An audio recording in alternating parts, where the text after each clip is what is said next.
What do you think about all the fuss and the phenomenon? What the fuck, man? It's it's a phenomenon, as you said. I mean, what word can I say about this film? It's awesome. I'm really proud of everyone who's been involved in this film. Will, Betsy, and you, Mark, everyone who made this film. I remember when we did this film in Portland, and I was thinking to myself, how is this going to work? But from the start to the end, you guys had faith in the project. You knew that it was going to be a phenomenon, a blockbuster of independent films. And Tell me about some of the fans and what they talk to you about. fans, there are mucho fans, mucho fans. Any time of day, anywhere I go, anyone I walk up to, day or night. People come up to me and say, "What the bleep?" And I say, "Yes." And they say, "Oh my God, I saw the film 2 times." "What the bleep?" I said, "Yes." "Oh my God, I saw the film 10 times." Every time I see the film, we go to get coffee afterwards and we talk for hours and hours and discuss the film. Everyone says that, from the busboy to the flight attendant on the plane. It's amazing. I'm just amazed. So, what do you think it is that's touched people from your perspective? It's touched a lot of people because it's almost like an eye opener. It's an eye opener for people. It's a very brave and straightforward message, and it's there, and that's unusual. A lot of people don't want to look at themselves, or at least they haven't been willing to look at themselves. People were living in complete denial. But this film, and once you see this film, once you listen to this film, you understand, oh, it makes you think. And oh, we need to have a discussion. And oh, we need to see it again and have more discussions. And you slowly open up to the messages in the film. It's almost like creating a new you. You did something very brave in the film. You know, the scene in front of the mirror. Really? Oh, really? Really? I wonder. Why did you decide to go for it? Because I know at first you had reservations, but in the end you decided to go for it. Just let's talk a bit about your experience. You and I had that big argument. I eventually, blackmailed you and manipulated you into doing it. Why did you? Well, you, Mark Vicente, gave me no choice. You held my paycheck behind my head and said, you can't get this until you do this scene. No, it actually, in all honesty, it was one of the most difficult jobs I have ever done in my entire career. That scene. I've done tough scenes. I've had scenes where I've had to pull out emotions from the bottom of me and memorize lines. But this one scene was nothing in comparison to the other things that I'd done. I decided to just go for it because first, it was part of the film, it was part of my character, and it was part of me, Marley, as well.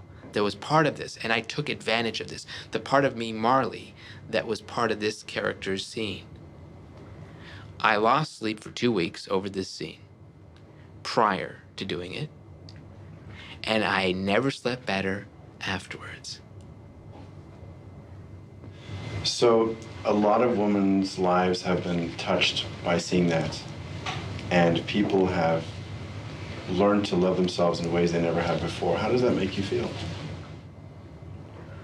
Well, I mean, I'm extremely proud that I was able to, quote, entertain and show women out there who, just like me, could not accept themselves, their bodies, their looks, the little things about themselves, whether it's their personality, whatever makes up their lives. Identifying with all women. We all identify together. If a woman said she doesn't identify with this scene, she's lying. If she said, oh, I'm 100% fine with who I am, I think it's bullshit. Total bullshit. I would understand if a woman said, I accept myself the way I am, then I would say, fine, that's right.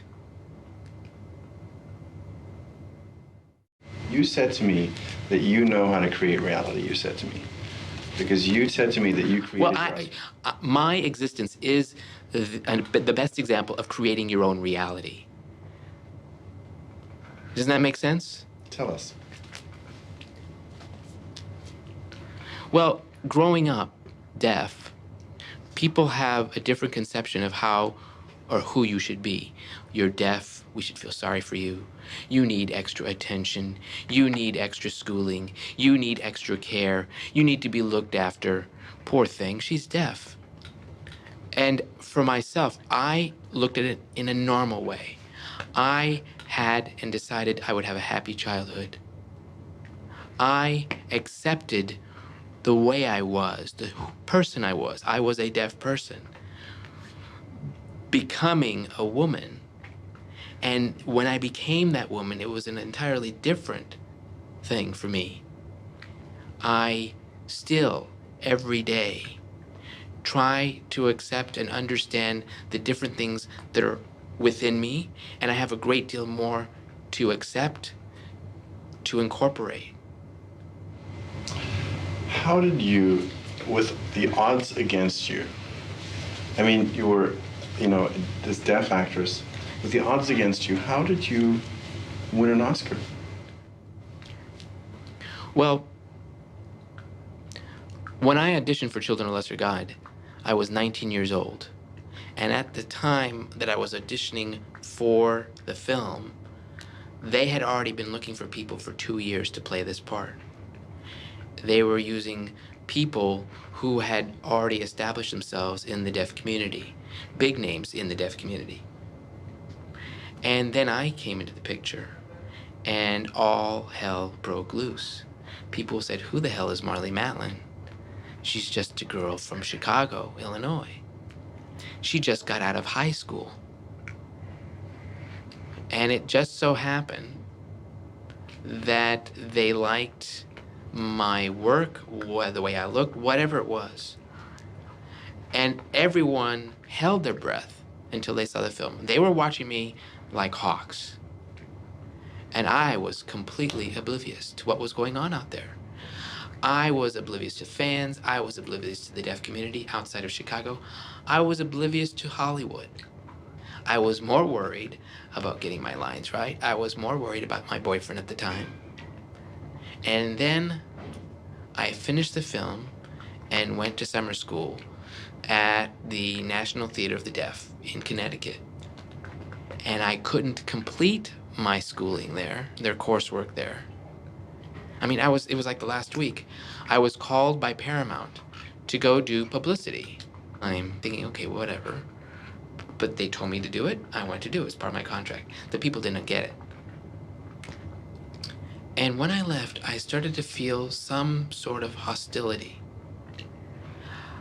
And when I got the nomination for the Academy Award, people were complimentary because there was this part of the deaf community that was proud that a deaf person was being recognized for their work, that I had won a nomination. Great.